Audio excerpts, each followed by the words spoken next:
Hello and welcome. This slide deck and orientation program is designed to be helpful and informative for you with your programming. I'm planning to talk about the Accelerated Secondary Education Program.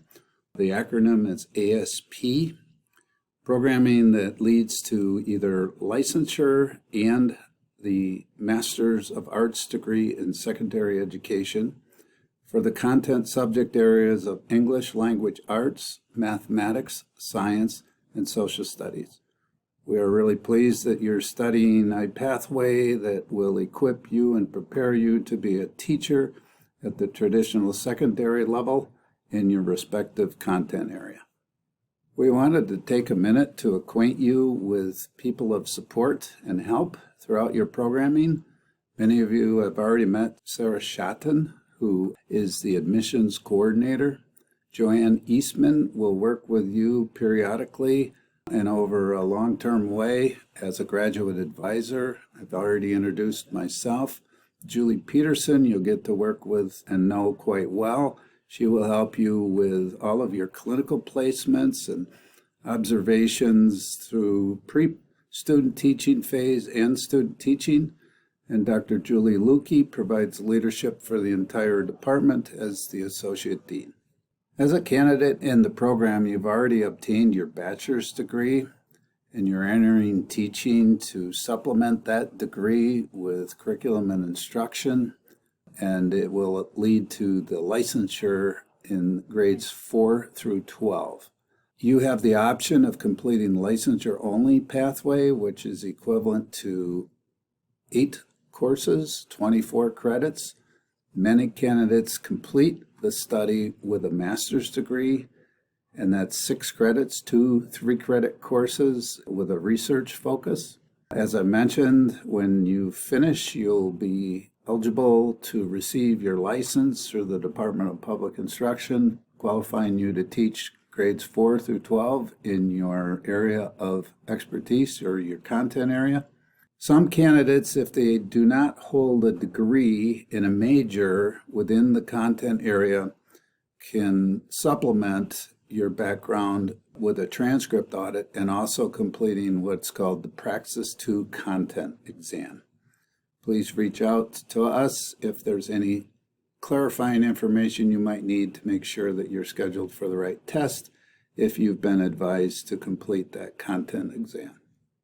I think you will find it helpful and beneficial to meet with the advisor, Joanne Eastman. It is traditionally scheduled once a semester to look at the course of study for that portion of your program, as well as looking at your degree or licensure completion program overall. Please be reminded that you need to keep your grades up and maintain a 3.0 cumulative GPA in courses that are required for the licensure. You also have been required to complete a background check. Some candidates are working and have this fulfilled through Human Resources Department at your school. It is a college requirement to have it done in addition to your place of employment. Throughout the program, courses are aligned with experiences in the field or clinical. There'll be an initial level practicum experience and an advanced level practicum experience early on in your programming, and we can talk a little bit more about that when we focus on clinical experience. Student teaching is a final portion of the program which extends throughout an entire semester, typically in the spring, but there might be other students that complete it in the fall. It's a full-time, everyday commitment working under the guidance of a cooperating teacher. Courses follow a format where they're offered every 8 weeks. There are 8 learning modules within that 8-week session, so that it's a start and stop on an 8-week rotation sequence. Students that are on an accelerated path can take up to 2 3-credit courses for a total of 6 credits each 8-week session. Please note that the courses have been paced where there's 8 learning modules, assignments, readings, and instructor guidance for each individual learning module within that 8-week session. The Blackboard site is your way to stay engaged and informed about the course. Blackboard sites are accessible about a week or the Friday before courses begin for the session. Information about textbooks can be found on this link in this slide deck. Required texts are listed by the professor and instructor. You can work at a pace that is comfortable and manageable for your commitments. If you choose to go in the accelerated, in theory, you can complete it over a 12-month calendar year. Other students prefer to go at a slower pace, and it may be about 18 months. And some students may choose to complete the sequence of courses over a 2-year period. As referenced earlier, the Masters of Arts in Secondary Education, it's a 30-credit program. Once you complete the licensure, it involves 2 additional 3-credit courses with research. This slide gives you an overview or a mapping of all the courses over a full calendar year. There's a fall session, a spring session, and a summer session. Within the fall and spring sessions, there's a session 1 and session 2, each with a duration of 8 weeks. You can see the courses that are offered within that each session.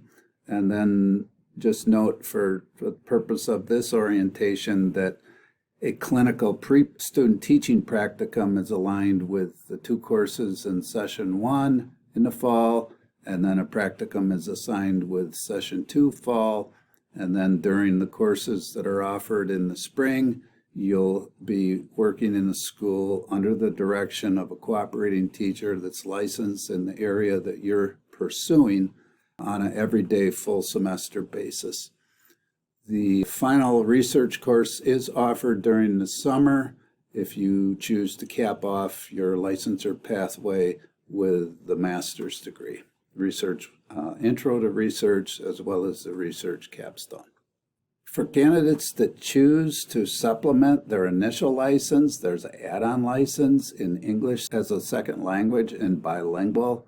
This is a highly desirable credential, and if you have expertise in this area, it increases your value to the school because of the number of students that will benefit from the kind of support and the expertise that you have in these areas.